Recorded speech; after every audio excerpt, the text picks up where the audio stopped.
Aujourd'hui, je vais te parler de l'éducation des enfants dans le monde.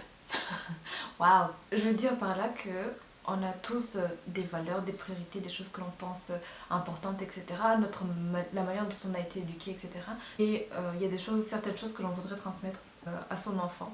Le seul truc, c'est que on n'est pas seul, on n'élève pas un enfant dans une boîte, dans une bulle.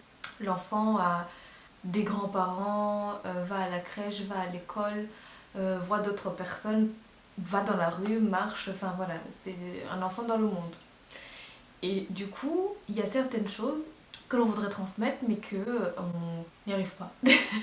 Non, allez, j'exagère, mais par exemple, je prends un exemple comme ça, peut-être que ce sera un peu plus explicite. Le premier exemple que je prendrais, c'est à la crèche. Pour moi, je suis, comme je l'ai déjà dit, je suis quelqu'un, je ne suis pas du tout sucré, donc je n'achète pas de bonbons. Très très très très rarement des biscuits et tout ça.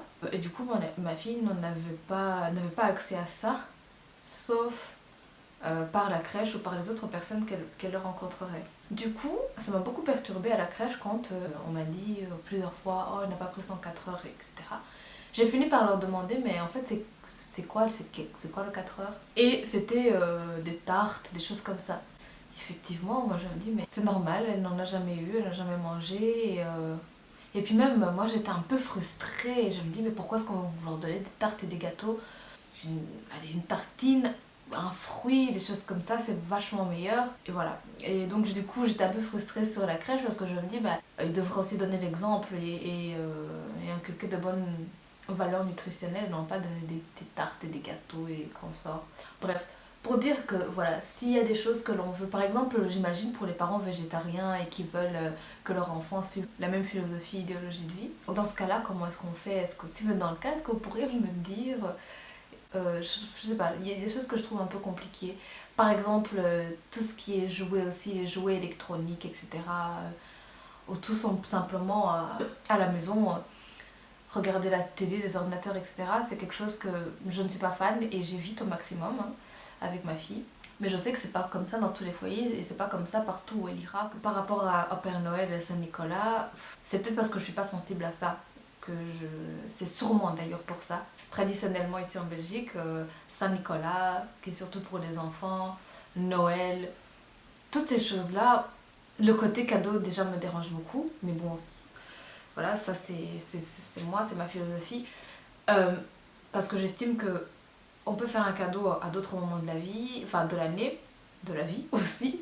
Je ne suis pas pour raconter des histoires aux enfants, par exemple Saint-Nicolas, Père Noël, la petite souris. Je pense pas que je lui en parlerai. Franchement, je pense pas. C'est quelquefois plus facile d'arriver à faire obéir un enfant quand on dit des choses pareilles. Et ce n'est pas toujours mal, mais je ne suis pas pour raconter des histoires aux enfants par rapport à Saint-Nicolas, par rapport à Père Noël, parce que tôt ou tard, et pareil pour la petite souris, ils vont savoir que ce n'est pas vrai. Et moi, c'est ça qui me dérange un peu. Moi, je suis très très très attachée à l'honnêteté et à la vérité. Mon truc avec les cadeaux de fin d'année, c'est que je trouve que ça met une pression incroyable. Parce que je trouve que le fait que ce soit obligatoire, parce qu'au final c'est ça, tout le monde va te dire mais non c'est pas obligatoire.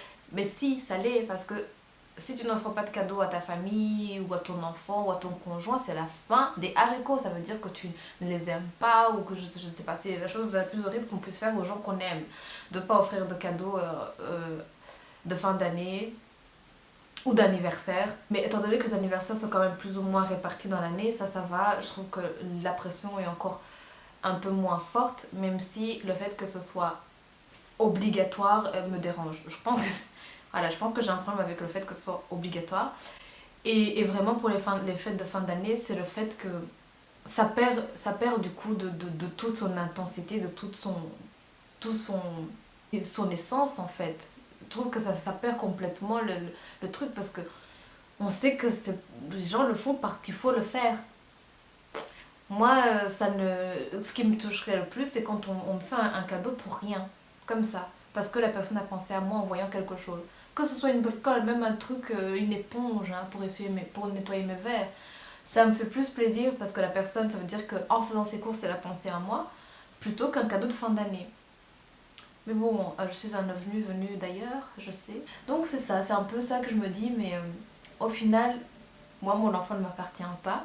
Je dis mon enfant parce que c'est ce que, voilà, dans la société, c'est comme ça. Et puis, parce que c'est moi qui suis responsable d'elle, c'est dans ce sens-là. Mais il n'y a aucun sentiment de possession, de propriété ou de quelque chose comme ça en moi. Voilà, donc c'est aussi pour faire un lien avec toutes les choses dont je vais vous parler, tous mes principes, etc. Bien évidemment, j'aimerais les transmettre à ma fille, c'est dans ce sens-là. Mais il est beaucoup plus aisé en fait de soumettre des principes à soi. Déjà, ça, c'est pas si facile que ça. Alors, comment transmettre ce genre de choses? Ou est-ce qu'il faut même les transmettre? Enfin, voilà, je suis un peu dans cette pensée-là et je me suis dit que j'allais la partager aujourd'hui. Si je vais jamais ne pas lui offrir un cadeau, en tout cas jusqu'à cet âge-ci, elle s'en fichait pas mal, voilà, elle était trop petite, voilà. Mais plus elle grandit, plus elle va être au courant aussi des normes de la société, des choses qu'il est normal de faire, etc. Et je n'aurais pas envie de la blesser, par exemple, si tous les enfants reçoivent des choses, beaucoup de choses pour la Saint-Nicolas et qu'elle ne reçoit rien, par exemple. Donc c'est ça aussi que je me demande, mais à quel point est-ce que je peux respecter ma philosophie de vie sans blesser ou perturber trop mon enfant. Du coup, est-ce que je dois me forcer parce que je suis où je suis et qu'elle elle est née où elle est née et que du coup je dois fonctionner dans ça? Je ne sais pas. Sincèrement, j'ai cette vidéo, elle est nulle. Elle est nulle parce que il n'y a rien de... Je te donne pas du tout de conseils ou de recettes et je ne te parle même pas de moi en te disant moi je suis comme ci ou comme ça. Ce qui est plutôt le cas dans mes vidéos, c'est soit des conseils, soit des choses que moi je fais, etc. Et on essaie de discuter là-dessus. Là, je sais même pas. Je sais même pas quoi faire, je sais pas où aller, je sais pas... Vraiment, je suis en plein doute et en plein questionnement. A priori, j'aurais tendance à dire que voilà, je ne lui parle pas de tout ça et voilà. Et je verrai au fur et à mesure. Mais je me pose quand même la question, je me dis, mais je sais pas. Je voudrais pas la perturber, lui faire du mal parce que j'ai des principes.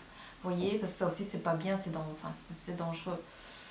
Donc, je sais pas, est-ce que toi qui me regardes, si tu es maman ou si tu as déjà pensé à ce genre de choses, est-ce que tu peux m'écrire, me dire un peu, je me sentirais un peu moins seule, ou si tu as résolu tes doutes, etc. Comment tu t'y es pris? Voilà, je suis en demande de conseils. Merci de m'avoir suivi.